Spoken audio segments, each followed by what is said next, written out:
Am I on? Okay, today I'm at Timmons right now, and I'll upload this. By the way, I just saw, if Crow watches this, I just saw a missed call from Crow, and I'll try to call back as soon as I'm done, Crow, because Claire watches these on Facebook. I'm up at Timmons, and Andy showed up, so I usually have Andy say something, and we're having a discussion. Big Charlie is over there. He was quoting a verse. I wanted him to quote it, and I'm with Hahn. Now, Hahn likes to talk of the Bible, and what I try to do is, Stephen's right here, and so I try, some of the verses, Hahn, these are things we've talked about before. It's hard, sometimes Hahn, he's learning English, and I can pick up on some of the stuff Hahn is saying, but the story we were just discussing a minute ago was from John 3, and Hahn has brought this up before, various scriptures, also talking about the kingdom of David and Jesus coming as the root and the offspring of David, the bright and morning star. And what I'm trying to explain to Hahn about, tell me, Hahn, about the snake on the pole. What were you telling me about the snake on the pole? I mean, the Moses talking about the beginning. God tell him, oh, somebody buy the snake by, and look in that is no die, you know. Correct. But when they look at right now, look like Jesus on the cross. Yes. It's the same thing like that. Yes. Let's go on the cross. That's but on right. the cross like that, you have to looking. But it's not looking his ass, but you have to looking the thing he taught. Now, when Hahn brings this story up, which is correct, that happened when the children of Israel, Andy's probably familiar with it, but when they were, I tried to get over here to get out of the wind because she can't hear when it's in the wind. But when the children of Israel were in the wilderness being led under the leadership of Moses, they were complaining various times, they were grumbling. At one point, they were judged because the King James Bible says fiery serpents or snakes bit the people, and God did an interesting thing. He told Moses, make a bronze or a brass serpent, sort of like a dragon, put it on a pole, and tell the people, here's a pole right here. Hahn's got a nice dragon thing, I was looking at it. So put the dragon or the serpent on the pole, and whoever looks to the snake on the pole shall live. Sure enough, that's a true story that happens in the Old Testament. I've taught this a lot the last few months. But in John chapter 3, Jesus is talking to Nicodemus. And Nicodemus comes to Jesus and says, we know that you are sent from God because no man can do these miracles except God's with him. And right away Jesus says to Nicodemus, except a man be born again, he cannot enter into the kingdom of God. How can a man be born when he's old? Can he enter the second time in his mother's womb born? Jesus says, that which is born of the flesh is flesh, that which is born of the spirit is spirit. Then Jesus gets to this story that we're talking about. He says, as Moses lifted up the serpent in the wilderness, even so must the Son of Man be lifted up, that whoever looks or believes in him will be saved. For God so loved the world that he gave his only begotten Son. Why did Jesus mention that story? The snake or the serpent was a type of the curse, something that was cursed. When Jesus went to the cross, he became a curse for us. Paul says in Galatians, whoever in the New Testament, whoever hangs on a cross or on a tree is cursed. So the reason Jesus used that example is not to say that the serpent is the answer. He was saying he took the curse of sin. He became a thing that was cursed for us upon the cross.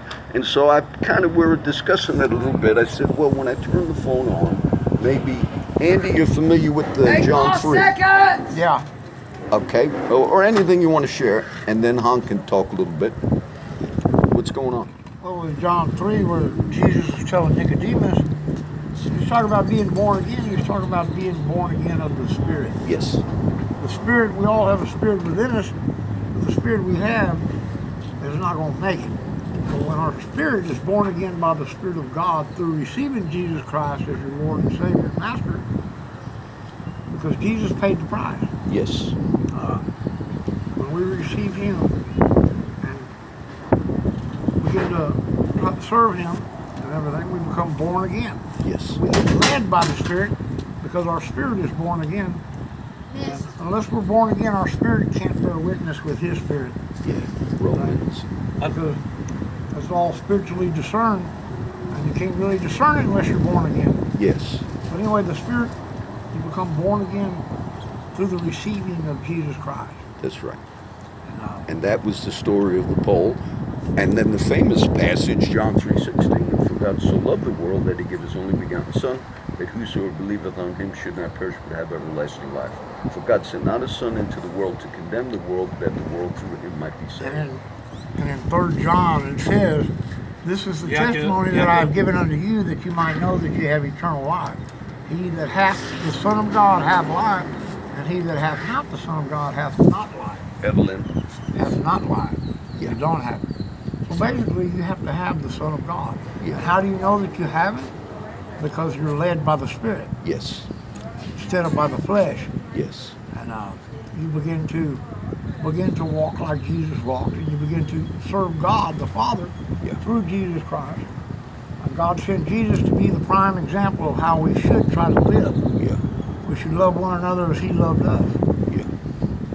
We love one another as he has loved us. If we keep his word, we will know the truth. The truth will set us free. Yes. That's all I got. You know what's interesting? I'm talking to Charlie today. Last night I happened to read, through my normal reading, I read Romans 11. Now Charlie, he quotes from Romans 11 a lot, and recently he said, you know which one it is? Because he's talking about until the fullness of the Gentiles be come in. But it was interesting because as I read it devotionally last night, there was a particular verse that stuck with me. And I applied it to my friends, but I quote this a lot when I'm praying. God has had mercy upon us, and others have not experienced that same mercy. But the reason he has had mercy on us, and Charlie mentions it a lot, the elect, is so we would also have mercy on others. And it just, last night I was thinking, and I passed up Furman yesterday, I saw some of my friends, and when I see some of the situations, and Charlie was just talking about this, Big Charlie, with the homeless, I do understand it's easy to say people are in the condition they're in because of whatever. But remember, God has had mercy on some people. Oh, Shrek, I wanted you to say hi. Oh, that's Shrek and Kitty. But the reason maybe some people are better off is because then we can help other people. It's not just for ourselves. If God blesses you in some way, and Charlie was telling me a lot of testimony about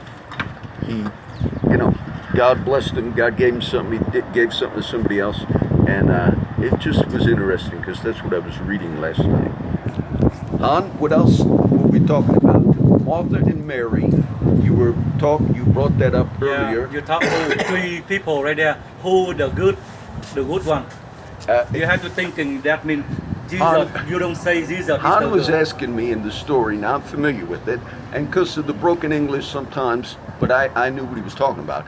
But he was talking about Martha and Mary, and then I mentioned this, and who was the brother, and he knows the story, but he didn't mention the name, which is Lazarus. And he said, and who did the good thing in that story? Now, Hahn had a different spin on it, because in that story, Martha is working real hard and preparing everything, and Mary is kind of sitting at the feet of Jesus. And in John's gospel it says she did the good thing because Mary was the one that kind of sat at the feet of Jesus, even though Martha was the one that was working real hard, if I remember it right. So as we were discussing it, that's kind of that's how it came up. 3 people, right? Jesus, Mary, and Martha. Who the best in there? And that's kind of how I brought it up. But in that Shrek, okay, you don't want to talk, but I just wanted to tell you, it says in the Bible, if you have like a problem with your brother, you got to go to him. And I'm mad at Shrek because one day I was sitting here, I'm not going to mention names, and some guy walked by and said hi to Shrek. And I won't tell you who it was, but Shrek said, I'm not talking to you because you're messing with my preacher, and I know what's going on. Some people, yes. And so I was going to tell Shrek, but he's never defended me that way, and so. Yes, I do. I'm just kidding. Yes, that was a joke. I've been wanting to do that joke. I'm going to have Charlie say something. Yes. Yes, I'll give you one. I'm Thank kidding. I'm just kidding, Shrek. It's all good, John. I'm making a video because we were doing like a little Bible study. I said, well, let me start the video. Here you go. I'll see you guys in a while. You're welcome. Let me walk to Big Charlie real quick. Big Charlie walked away because Hahn sometimes really goes in the wrong direction. Charlie, I'm ending up the video.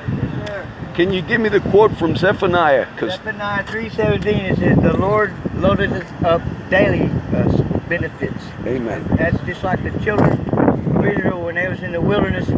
This is the church in the wilderness for us, the Gentiles today. He loads us up daily with benefits. If there is an if, and the if is, if you know Him. He does it for everybody, but those who really recognize it know that we're being blessed daily with everything, breath, whatever you have. What it is, give it away. If it's a smile, you don't have a smile anyway. Give something away to somebody today who needs something, not something that they don't need.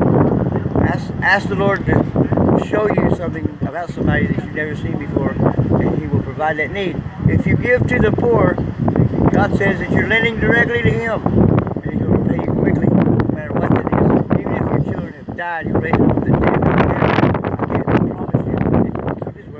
Not alive. He said it, he'll do it. I was mentioning before I walked over.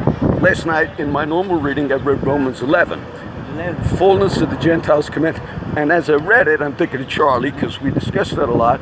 But I read it in a different way, in the sense devotionally. And you know what I got out of it? What you were talking to me about today, because it said, God has had mercy upon us. But don't get high-minded, those who have received mercy, because the purpose of the mercy on us is we could extend that to other people. Not only that, I thought I was getting caught up in a little pride thing. I'm not prideful. I'm so stupid. I don't have very much. And when I get something, I get so excited. I tell people about it. I don't realize that a whole lot of people they don't experience the presence of a real God. And to me, it's 43 years of it. And I let my love God. He loves me. He's getting stronger and better. But He says,